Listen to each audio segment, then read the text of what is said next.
"You're not even going to taste it," he said, smiling the kind of smile that didn't reach his eyes. "I made it just for you." The steam curled up like smoke from a small fire. Bitter. Too bitter. Not burnt. Not like he'd overbrewed it, just off. There was something metallic beneath the scent. Almond. Almost. But sharper. We were in the middle of brunch. Nothing fancy. Just eggs, pastries, fruit salad in a chipped glass bowl, and family. My husband, me, and Miranda, my sister-in-law, sitting across from each other like we'd done dozens of times. Only this time felt different. Miranda had moved in with us 2 months earlier, while her house was being fumigated. That was the word she used. Her husband, my brother, was away on a 6-month contract in Arizona. She said she didn't want to be alone. I believed her. Back then. But now, she was lounging in my robe, sitting at my breakfast table, drinking coffee from my wedding mug, a mug she'd insisted on using that morning for nostalgia. And my husband, he handed me a different cup, a white porcelain one we rarely used. He set it down too carefully, as if it were fragile. Or timed. Something about that made my scalp tingle. I smiled. My hand hovered over the handle. Then, without even looking up, I reached across the table as if I were moving a napkin, as if nothing at all was wrong, and I switched mugs with Miranda. She didn't notice. She was mid-story about the contractor who'd supposedly spilled pesticide all over her guest room rug. She lifted the mug, took a long sip, and made a face. Ugh, that's strong. Did you forget sugar again? I looked up, not at her, at him. And what I saw, his fingers clenched. The muscle in his jaw ticked. His lips parted, just barely. And then he blinked twice like someone who'd just watched a glass shatter in slow motion. He looked terrified. Only for a moment. But I caught it. I saw it. That's what stayed with me. Not the smell of the coffee. Not Miranda's complaint. Not the room temperature eggs growing cold on my plate. What stayed with me was his face when she drank from the mug that was meant for me. And suddenly, everything, the sudden attention, the quiet generosity, the let me make breakfast for once routine snapped into place like jagged puzzle pieces. He wasn't being kind. He wasn't being sweet. He was being calculated. The brunch continued. Conversation drifted back to garden renovations, and Miranda laughed, not knowing anything was wrong. But I sat there, heart beating behind my ribs like a warning drum. Because I didn't sip the coffee, she did, and he panicked. And whatever was in that mug, whatever his face said before he remembered how to lie, wasn't meant for her. It was meant for me. He'd poured it slowly, stirred it with care, set it in front of me like a gift. But it wasn't kindness. It was a test, a message, maybe even a goodbye. And now, across the table, he avoided my eyes as if afraid of what I might ask next. But I didn't ask anything. Not that day. Not yet. Because sometimes the only thing more powerful than knowing the truth is letting the other person wonder if you do. And while they're busy wondering, you're already remembering everything. There was a time I would have laughed if someone told me Dean would ever do something like that. A time when I still believed in small gestures, in slow mornings and shared glances across cluttered countertops, when I thought we were safe. He used to bring me tea, not coffee, mint with honey, every Sunday, like clockwork, especially after I got back from my shift at the hospital. I'd be exhausted, my feet aching, my patience worn thin, and he'd be there, waiting, holding a chipped green mug with a sleepy smile, and I missed you in his eyes. That was our rhythm.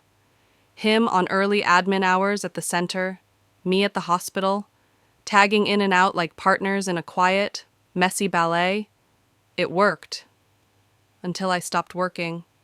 It wasn't dramatic. Just a conversation in the kitchen. My mother-in-law, Elaine, had started forgetting where she was, wandering out at night, asking for people long gone, and someone needed to be with her full time. Dean looked so tired. He said he could manage the center better if I took care of his mom just for a while. He said, "We can't trust strangers with her. You're the only one I do trust." It felt like a compliment at the time. I left my job 2 weeks later, told everyone it was temporary, that I'd be back once things settled down. Things never settled. It wasn't awful at first. I didn't hate being home. Elaine could be sweet in her lucid moments, and there was something grounding about taking care of someone who once took care of your husband. It gave me a strange sense of purpose. But Dean changed. The man who used to leave me sticky notes with hearts on the fridge now left bills and passive-aggressive reminders. "Could you clean the downstairs bathroom too? Call Miranda back, I don't have time. Don't forget to defrost the chicken." His tone shifted first. Then the silences grew longer. Then came the critiques. "You used to dress nicer. You're not keeping up with things like you used to. This isn't what I imagined when I thought about growing old together." And I shrank. I blamed stress. I blamed fatigue. I told myself it was normal for couples to go through rough patches, especially when caring for aging parents. I didn't let myself question the shadows under his words, the distance in his eyes. And then Miranda showed up. She rang the doorbell one rainy Tuesday, suitcase in hand, hair curled, voice light. "Pesticide leak," she said. "I just need a few days." "You don't mind, do you?" I didn't. She was my sister-in-law, my brother's wife. We'd never been close, but we'd never been enemies either. Just different. She was a talker, effervescent, the kind of woman who wore red lipstick to the grocery store and called it self-care, the kind of woman who made you feel plain just by existing near her. At first, she was helpful. Took Elaine on walks, cooked occasionally, talked to Dean about business scaling and leadership styles, things I barely understood, but appreciated hearing discussed. She praised me at first, too. "You're a saint," she said one morning, sipping chai on the porch. "I'd go insane if I had to wipe someone else's mouth for a year, seriously. You're stronger than I am." I didn't know that was foreshadowing. She stayed a week, then 2. Then Dean offered to help her renegotiate her insurance claim. Then she was helping out at the center only on paperwork, she said, and then Dean was driving her there in the mornings. The house shifted. It felt like someone had moved the furniture an inch to the left. Everything looked the same, but nothing was in the right place. I started hearing laughter through closed doors, the kind that ends quickly when you walk in. I started seeing my robe hanging in the wrong bathroom, lipstick on my tea mugs, hushed hallway conversations that stopped when I entered the room. One night, I asked Dean point blank if something was going on. He didn't yell, he didn't deny, he just sighed. "She's going through a lot right now. Try to be more understanding." And that broke something in me, because I wasn't allowed to go through anything. I wasn't allowed to unravel or cry or scream. I was the one who kept things together. I was the one who sacrificed. And still, I said nothing. Even when I found Miranda's perfume bottle in his sock drawer. Even when Elaine whispered, in a rare moment of clarity, "She's not your friend." She looks at him the way I used to look at my Harold before I hated him. Even when I heard them talking too softly in the den. The kind of softness that pretends it isn't intimacy. I still stayed quiet. I told myself I had no proof, that I was paranoid, that my exhaustion was making me imagine things. But the truth was, I didn't want to know, because knowing meant admitting that I'd given up everything for a man who could look me in the eyes and lie through his teeth. Knowing meant rewriting the life I'd built from scratch. So I did what women have done for generations. I folded towels. I served tea. I watched. I listened. And somewhere in that watching, I stopped loving him. That part came quietly, like steam rising from a cup of bitter coffee. It started, like most things do, with something small. A whisper, a pause too long, a look that lingered a second past safe. I didn't go looking for proof. I didn't even know what I was looking for. But something inside me, something cold, something old told me to pay attention. So I did. It was a Thursday. Rain tapping on the windows like impatient fingers. Miranda had left her tote bag on the kitchen counter before heading out with Dean. They said they were meeting a potential investor. She wore a fitted dress too bright for business and heels too high for practicality. I wasn't snooping. But when a vial rolled out from the lining of her bag as I wiped the counter, I didn't pretend I didn't see it. It was tiny. No label. Just a dark glass bottle with a black rubber dropper cap. I held it to the light. Viscous amber liquid clung to the glass like it was alive. And still, I told myself it's probably nothing, but probably nothing had a scent. A sharp chemical note that cut through the room. It was faint, but it was there. Bitter. Familiar. The same bitter I'd smelled in that mug. My hands were trembling as I placed it back. I didn't confront her. I didn't call Dean. I just tucked that moment deep into the vault of my chest and locked the door behind it. 2 days later, I saw Miranda refill the sugar container in the cabinet, except she wasn't holding sugar. She was pouring something from that same glass bottle into the jar, stirring it in with a plastic spoon when she thought I wasn't looking. I watched from the hallway. I said nothing. That Sunday, Dean brought me another cup of coffee. Same mug. Same I made it, just for you line. Same faint smell. I didn't drink it. I set it down and excused myself to check on Elaine. I brought the cup with me and poured the contents into an old pill container. Later, I tucked it into a padded envelope and drove to Walgreens. An old friend of mine from my hospital days worked there as a pharmacy tech. I told her it was a weird supplement I'd bought online and that it made me nauseous. I asked her to run a quick check if she could. She said she'd try. 2 days later, she called me in hushed tones. It's propranolol. She said, liquid form, prescription only, sometimes used for high blood pressure, sometimes for anxiety. But in high enough doses, it can cause dizziness, nausea, even fainting. You said you drank this, I hadn't. But someone almost had. I didn't sleep that night. I laid awake beside Dean, watching his chest rise and fall, trying to remember how we got here. The man I loved had become a stranger who might have poisoned me, and the woman I let into my home, my own brother's wife, was helping him do it. Or was it the other way around? I thought of all the times Miranda brought me tea instead of coffee. You always seem jumpy, she'd say. All the times she insisted I take a nap, or let Dean handle dinner. How she always seemed so interested in what medications Elaine was on and where they were kept. How Dean started suggesting I see someone for my nerves. That maybe I needed help. That maybe I was slipping. They were building something together. Not just a lie, a narrative. I was the overworked wife, the exhausted caretaker, the woman on the verge of a breakdown. They were the helpful ones, the calm, capable ones. I was being erased, not with screaming fights or slammed doors, but with whispers, gentle nudges, a drip of doubt here, a suggestion there, until everything I said sounded like paranoia. But I wasn't paranoid. I was paying attention. The final confirmation came from Elaine. It was a good day for her. She was lucid. We were folding laundry together when she said, Miranda kissed Dean, in the hallway. I saw it, but I didn't tell anyone. I didn't react.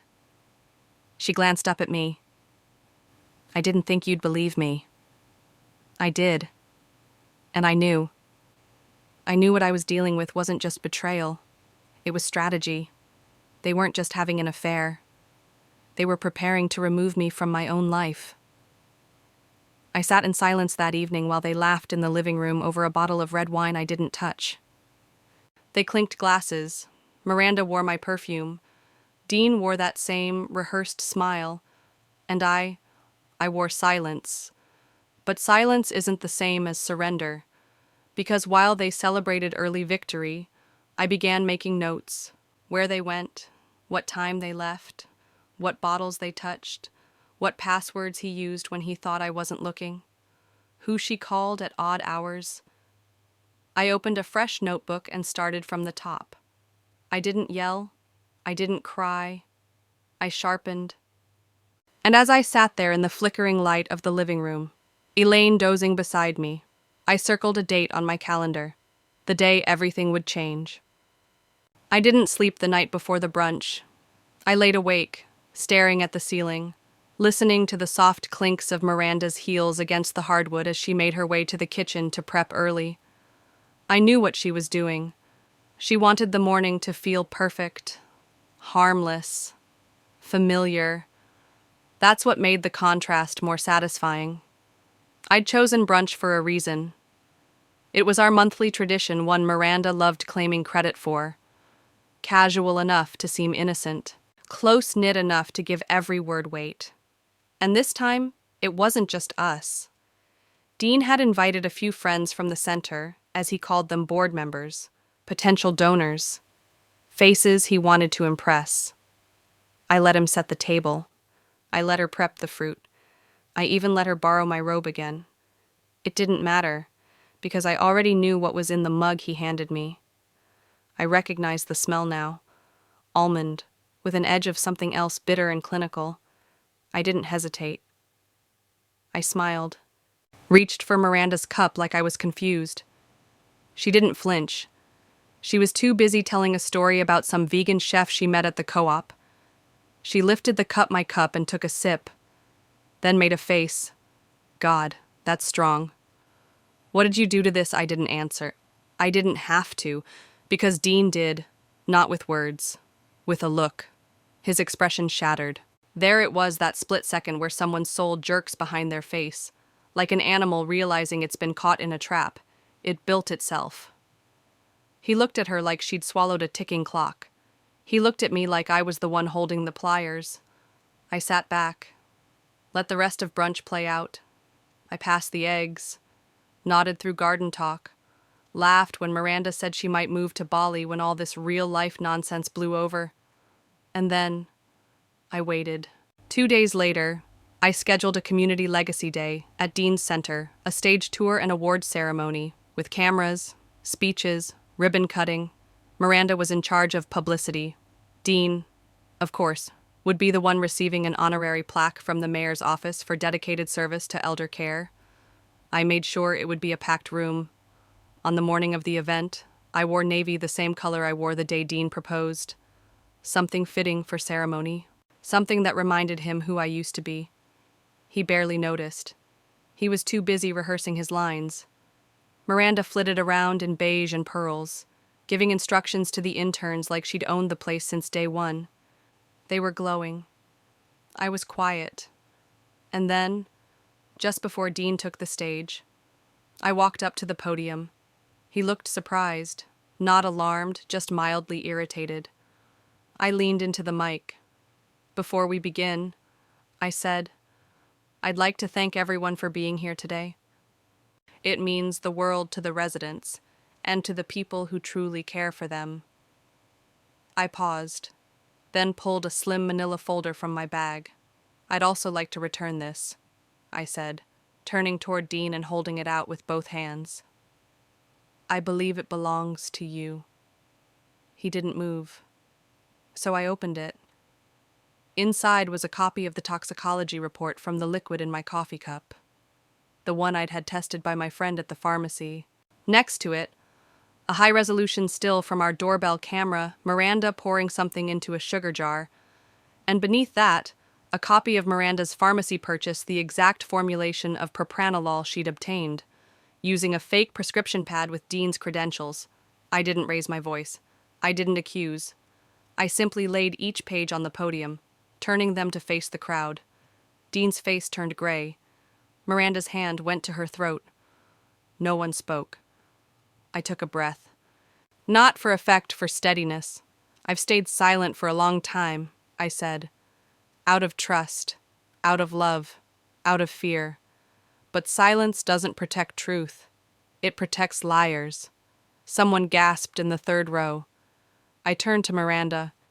You kissed my husband in my hallway. You tampered with medication meant for his mother. And you made me think I was losing my mind. Then I turned to Dean. And you handed me the mug. With your eyes open, with your hands steady. The mayor stepped back. Dean finally opened his mouth. This isn't. But no one was listening anymore. I smiled gently. You're right. This isn't. Not anymore. Then I walked off the stage. I didn't wait to see what happened next. I didn't need to. Outside. The wind had picked up. It was cooler than expected for spring. I walked home. By the time I got there, my phone had already lit up with missed calls. 2 from Dean, 1 from Miranda. I ignored them all. Instead, I brewed a fresh pot of coffee. This time, I knew exactly what was in it, and I drank it slowly, watching the steam curl from the rim like smoke from a small fire I hadn't let spread, because now the fire was theirs to put out. The fallout wasn't loud. No one screamed. No one flipped a table. The room just emptied. Dean stepped down from the podium like a man learning gravity for the first time. His legs looked stiff, unsure. Miranda followed 2 steps behind, her face flushed but frozen, as if trying to decide whether to cry or curse or run. Neither of them said a word to me as they passed. I didn't say one to them either. But justice doesn't always arrive with a bang. Sometimes it walks in dressed in silence and leaves the door wide open behind it. By the time I returned home that evening, the damage had already begun. The board at Dean's Center had called an emergency session. A few members texted me privately to thank me for my bravery, but what they were really doing was distancing themselves, protecting their own names. One by one, the donations promised that week were quietly pulled. Within 48 hours, Dean was placed on administrative leave pending investigation. Within 72, Miranda was locked out of the admin system. By the end of the week, the center's website had removed both of their photos. And the truly poetic part, they had done this to themselves. I never pressed charges. I didn't have to. Dean's mishandling of prescriptions, even if unintentional, was enough to trigger a state-level audit. Miranda's use of pharmacy documents with his credentials? A felony. The paperwork built its own fire without me needing to fan the flames. I simply stepped aside and let it burn. Dean called the following Tuesday. I let it ring. He tried again at midnight. Then Miranda. Then silence. Elaine sweet, confused, sharp as glass. When she wanted to be, Elaine looked at me from across the table one afternoon and said, "Is it finally over?" I nodded. She smiled. Good. He never deserved your quiet. It was the most lucid sentence she'd spoken in days. A week later, a letter arrived. From Dean's lawyer. It was short. He was requesting mediation, offering to settle out of court, suggested that we divide assets amicably. That given the emotional complexities, perhaps we could handle this discreetly. I highlighted one line in red before filing it away. My client regrets the recent misunderstandings. Misunderstandings. Like I'd tripped on a misunderstanding and nearly swallowed something that would have sent me to the ER. No. There would be no discreet ending, no quiet handshake. I filed for divorce the next morning, full asset disclosure. No NDA, full spousal support, and I named Miranda as the cause of mental and emotional harm within the petition. Did you know most courts still frown heavily on attempted manipulation of a spouse's health? The judge did. Dean looked gaunt when I saw him again in court, smaller somehow. Not physically, just dimmer, like someone had turned down the wattage in his eyes. He didn't look at me. Miranda didn't show. My attorney handed the judge a binder thick with photos, statements, financial printouts, and one very important piece of video, the brunch. I never planned to use it, but I had it. That exact second when Dean's face broke as Miranda sipped the coffee. That flinch, that undeniable fear. The judge didn't say much after watching it, just turned to Dean and said, "You should be very glad this isn't a criminal hearing. The final ruling, I kept the house. Dean lost his professional license, indefinitely suspended pending board review. Miranda was formally investigated by the State Pharmacy Board. She pled no contest to document fraud. Her name, once neatly embroidered on promotional wellness panels, now floats in legal filings with ink thicker than perfume." Neither of them reached out again. Not to apologize, not to explain. They didn't need to. Because justice had done what I could not, it took the weight from my chest and placed it in their hands. It gave them the burden of what they did, and gave me my name back. Now, when I hear people say what goes around, comes around, I don't smirk or shrug. I think, no, it doesn't always come around. Sometimes it waits, sometimes it watches, and then it arrives not when they're looking back, but when they think they've gotten away with it. These days, the mornings are quiet, not heavy, not haunted, just still. The kind of stillness that used to feel lonely, but now feels earned. There's no whisper of someone pacing downstairs, no clatter of dishes I didn't dirty, no sudden fear of what might be stirred into a cup of coffee. Just me, a battered old mug, and a garden that refuses to stop blooming. I kept the house, not because I needed the square footage, but because it was mine long before it was his. I planted the camellias in the front. I chose the wallpaper in the kitchen. I painted the trim outside by hand the week before our wedding. He never touched any of it. He just lived in it. Now, I live in it, and I live differently. I walk barefoot more. I open all the windows even when it's cold. I listen to records I used to play when I was 24 and still believed in grand gestures. I let the breeze mess up my hair. I cook too much food, just in case someone drops by. No one does. But that's not the point. Sometimes, I find old things in drawers, receipts, photos, a tie he never took with him. I don't throw them out. I don't clutch them either. I just acknowledge them. They were there, but they're not here anymore, and I am.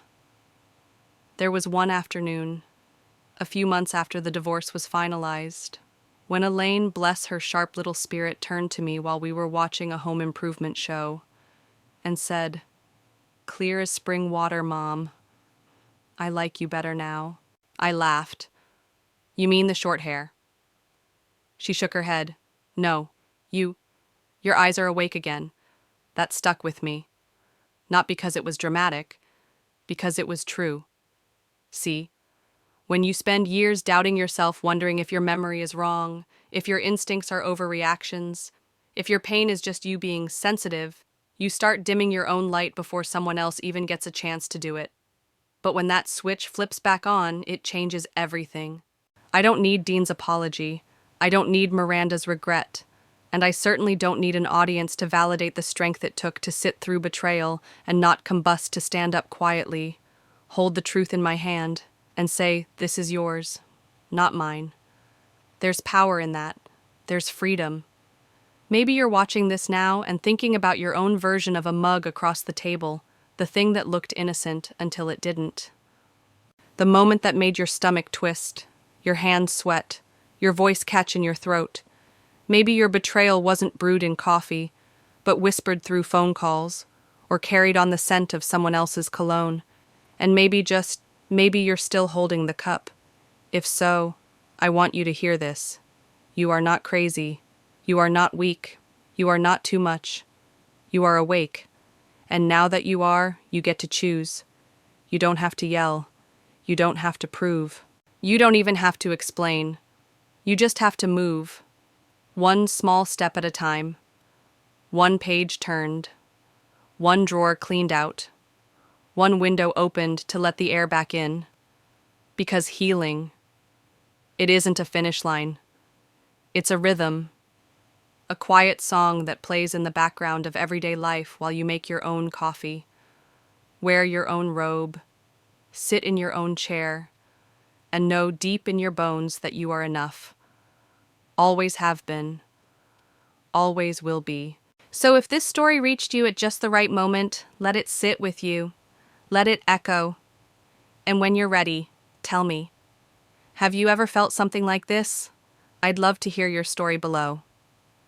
And if there's someone in your life who still needs to remember their worth, send this to them. Let it be a mirror, let it be a lantern, and if you'd like more stories that whisper back your strength when you forget, feel free to subscribe. We're not broken, we're just blooming, quietly, powerfully, together.